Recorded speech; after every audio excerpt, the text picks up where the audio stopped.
Assalamualaikum warahmatullahi wabarakatuh. Halo teman-teman semua, kembali lagi dengan saya Arzi Kurnia Khalifah. Pada kesempatan kali ini, saya akan menjelaskan tentang gangguan berbahasa dan berbicara.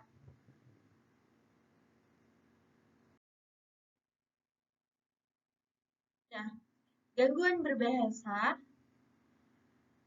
berbahasa ini secara garis besar dapat dibagi menjadi dua, yaitu yang pertama ada gangguan akibat faktor medis, yang kedua ada gangguan akibat faktor lingkungan sosial.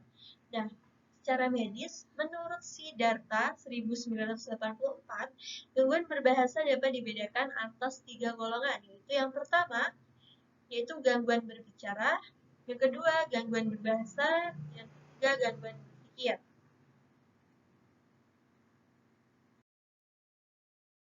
Nah, gangguan berbicara ini dibagi menjadi tiga ya teman-teman. Yang pertama ada gangguan mekanisme berbicara, yang kedua ada gangguan akibat multifaktorial, yang ketiga ada gangguan psikogenik. Nah, pada kesempatan kali ini saya akan membahas tentang gangguan berbicara, yaitu yang ketiga, yaitu adalah gangguan psikogenik. Nah, gangguan berbicara psikogenik ini sebenarnya tidak bisa disebut sebagai suatu gangguan berbicara.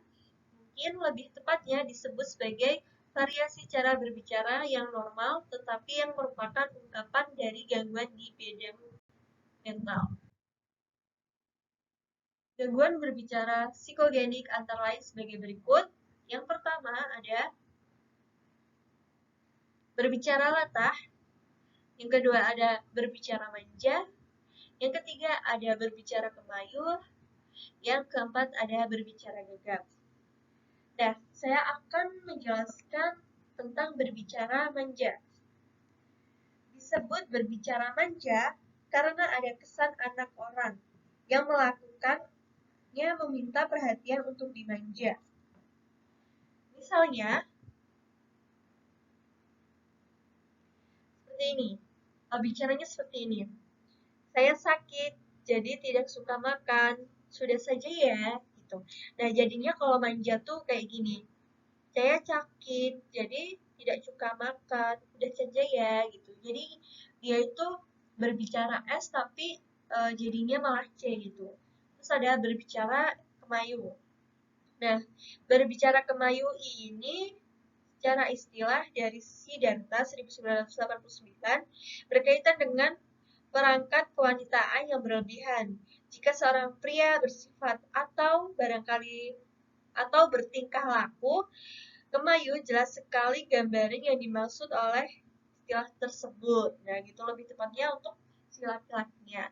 Nah, kemudian ada berbicara gagap. Nah, gagap adalah berbicara yang kacau karena sering tersendat-sendat, mendadak berhenti lalu mengulang-ulang suku kata pertama, kata berikutnya, dan setelah berhasil mengucapkan kata-kata itu, kalimat dapat diselesaikan. Nah, faktor-faktor yang menyebabkan kegagapan itu ada yang pertama stres.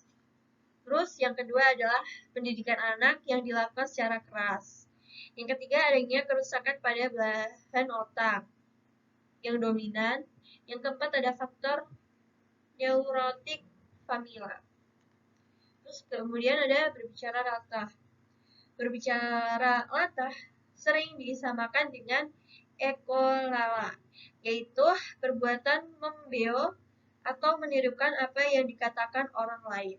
Tapi sebenarnya latah adalah suatu sindrom yang terjadi atas curah verbal repetitif yang bersifat jorok dan gangguan lokomotorik yang dapat dipancing. Itu ya teman-teman. Terus kemudian ini ada cara mengatasi gangguan berbicara dan lebih difokuskan pada gangguan berbicara gagap dan juga gangguan berbicara latah. Yang pertama, untuk gangguan berbicara gagap, ini yang pertama bisa dilakukan dengan terapi bicara, yang kedua penggunaan alat elektronik, yang ketiga terapi perilaku kognitif. Nah, untuk gangguan berbicara latah ini dapat dilakukan dengan cara terapi bicara, mengurangi stres, dan obat-obatan. Kemudian ada gangguan berbahasa.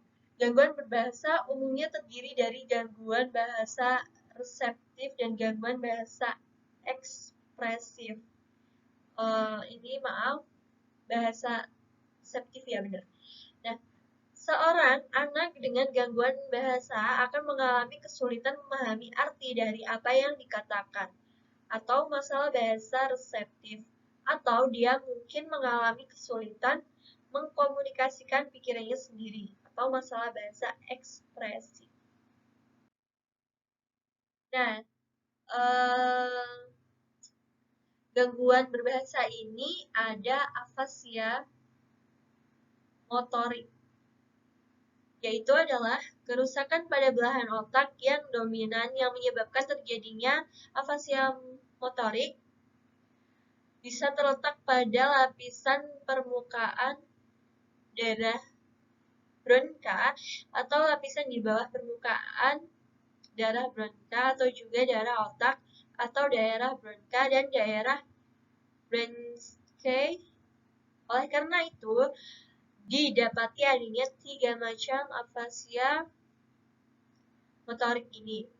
Yang pertama ada afasia motorik kortikal, yang kedua ada afasia motorik transkortikal, yang ketiga ada afasia motorik subkortikal.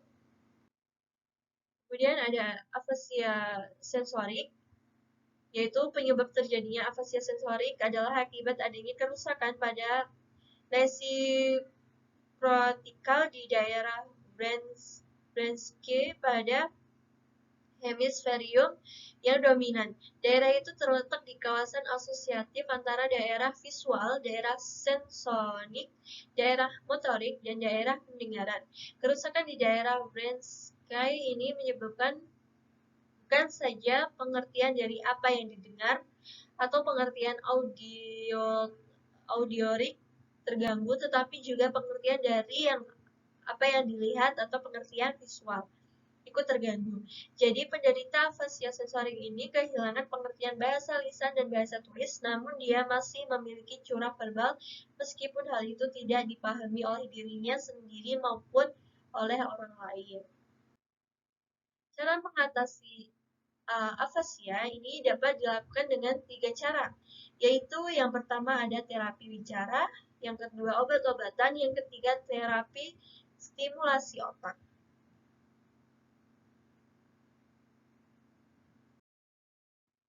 Sekian dan terima kasih. Apabila ada kesalahan kata dari saya mohon maaf yang sebesar-besarnya. Akhir kalam, wassalamualaikum warahmatullahi wabarakatuh.